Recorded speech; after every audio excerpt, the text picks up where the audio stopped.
அஸ்ஸலாமு அலைக்கும். கத்திரிக்காய் வத்தல் எப்படி செய்வதுன்னு பார்க்கலாம்.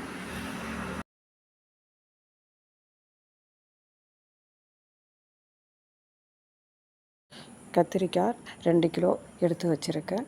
கத்திரிக்காவை நல்லா கழுவிட்டு கட் பண்ணிக்கலாம்.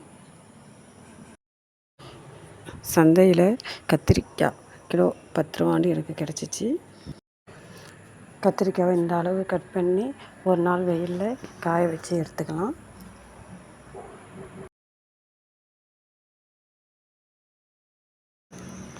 தட்டில் போட்டு காய வச்சிடலாம்.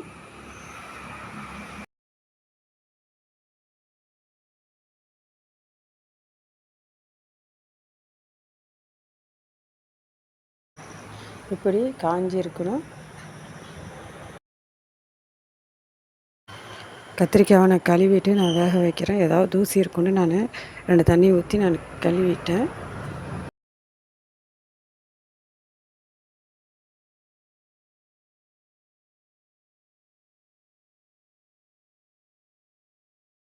வேக வச்சிடலாம். கத்திரிக்காய் வேகிறதுக்கு டைம் எடுக்காது. கத்திரிக்காய் அரை பதத்துக்கு வெந்தது போதும். உப்பு சேர்த்துடலாம்.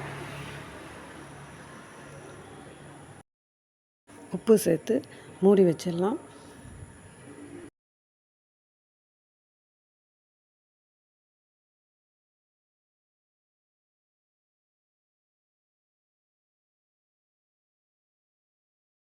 கத்திரிக்காய் வெந்துடுச்சு. இந்த அளவுக்கு வெந்தால் போதும்.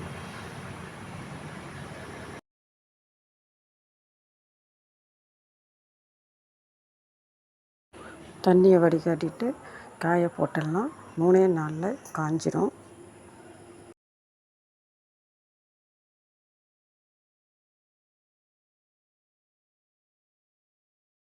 கத்திரிக்காய் வத்தல் பழைய சாதத்துக்கு, பருப்பு குழம்புக்கு வறுத்து சாப்பிட்டிங்கனாக்கா சுவையாக நல்லாயிருக்கும்.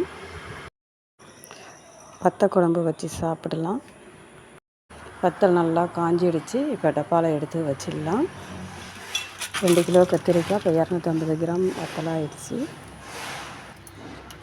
நீங்களும் ட்ரை பண்ணி பாருங்கள். பிடிச்சிருந்தால் லைக் பண்ணுங்கள், ஷேர் பண்ணுங்கள், சப்ஸ்கிரைபர் பண்ணுங்கள். அஸ்ஸலாமு அலைக்கும்.